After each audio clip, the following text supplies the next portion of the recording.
The students of a class are made to stand in complete rows. एक class के students हैं जिनको complete रोज में खड़ा किया जाता है, मतलब सभी को रोज में खड़ा किया जाता है आपका. If three students are extra in a row, there would be one row less. यानी अगर रोज के साथ हम थोड़ा सा ये कहते हैं कि कैलकुलेशन करें कि अगर हर रो में 3 स्टूडेंट बढ़ा दें तो वहां पर आपका एक रो कम बनेगी. If 3 students are less in a row, और अगर रोज में 3 स्टूडेंट कम कर दें तो वहां पे 2 रो एक्स्ट्रा बनेगी. Find the number of students in the class. तो फिर वहां पे उस क्लास में कितने स्टूडेंट होंगे ये हमें बताना है. तो यहां पे हम मान लेते हैं कि लेट नंबर ऑफ रोज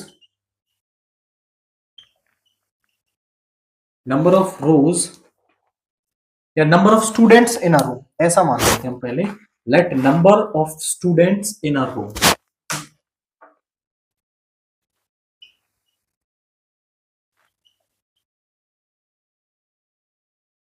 एक रो में कितने स्टूडेंट हैं, तो वो हमने मान लिया कि x स्टूडेंट आपके एक रो में है.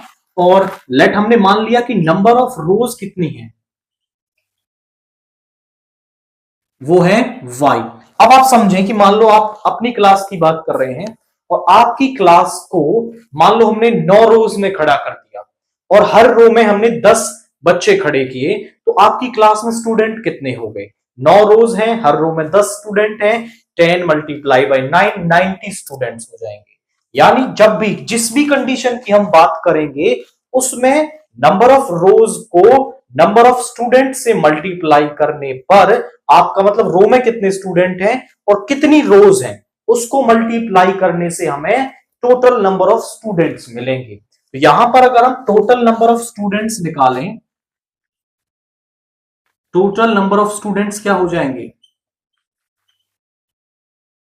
टोटल नंबर ऑफ स्टूडेंट्स हो जाएंगे student in a row number of multiply by number of rows, वो हो जाएंगे एक्स वाई. यानी टोटल नंबर ऑफ स्टूडेंट्स हमारे पास एक्स वाई हो गए. अब पहली कंडीशन के हिसाब से करते हैं अकॉर्डिंग टू फर्स्ट कंडीशन. पहली कंडीशन देखिए जरा क्या करें, जैसे जैसे वो कह रहा है वैसे वैसे करते जाओ. If 3 students are extra in the row, अब एक रो में कितने स्टूडेंट है एक्स, यदि उसमें 3 ज्यादा हो जाए यानी x प्लस 3 हो जाए तो अब रोज कितनी बन रही थी, वो कह रहा है there would be 1 row less.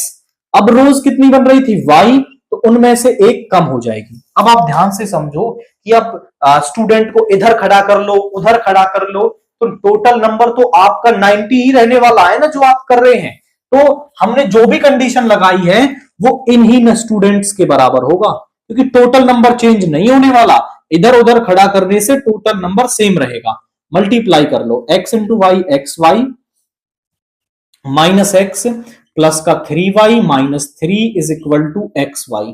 X y से एक्स वाई कैंसिल हो गया, माइनस का x प्लस का 3y और इधर जाकर के प्लस का 3, ये पहली इक्वेशन. अब दूसरी कंडीशन के हिसाब से करते हैं अकॉर्डिंग टू सेकेंड कंडीशन.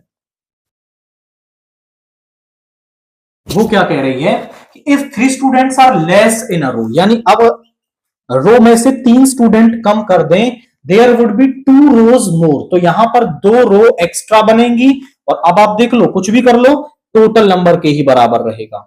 यहां से आ गया x Y plus 2x minus का 3y minus 6 is equal to x y. X y से एक्स वाई कैंसिल हो गया, 2x माइनस का 3y इज इक्वल टू 6. यहां पे ये आ गई सेकेंड इक्वेशन. दोनों को सॉल्व कर लेंगे, एक्स वाई की वैल्यू निकालेंगे. यहां ध्यान से देखें तो ये प्लस का 3y है और यहां पर ये आपका माइनस का 3y है. तो हम फर्स्ट और सेकंड को ऐड कर देते हैं. एडिंग फर्स्ट एंड सेकंड, तो यहां पे हो जाएगा माइनस का x प्लस का 3y इज इक्वल टू 3 और यहां पे हो जाएगा 2x माइनस का 3y इज इक्वल टू 6. यहां पे 3y से 3y कैंसिल हो गया, ये बन गया x और ये आ गया 9. यानी x की वैल्यू आ गई आपके पास 9.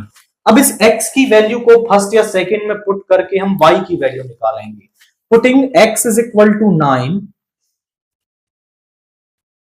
इन फर्स्ट यहां पे पुट कर देते हैं, तो माइनस का 9 प्लस का 3y इज इक्वल टू 3। इधर जाकर के प्लस का हो जाएगा, तो यहां पे 3 प्लस 9, 3 डिवाइड में आ जाएगा, सो 12/3 दैट इज 4। सो y की वैल्यू हमारे पास आ गई 4। तो हमें दोनों बातें मिल गई हैं। हमें क्वेश्चन में बताना है कि टोटल नंबर ऑफ स्टूडेंट्स कितने हैं क्लास में। तो टोटल नंबर ऑफ स्टूडेंट्स कितने हो जाएंगे, टोटल नंबर ऑफ स्टूडेंट्स हैं हमारे पास x इंटू में y, यानी 9 इंटू 4 दैट इज 36 स्टूडेंट्स हमारे पास उस क्लास में प्रेजेंट है। आपको एक ही की पॉइंट माइंड में रखना है कि रोज कम कर दें और इधर कॉलम्स बढ़ा दें तो उससे टोटल नंबर पे कोई फर्क नहीं पड़ेगा, वो जो टोटल है वो तब भी दोनों केस में सेम ही रहने वाला है।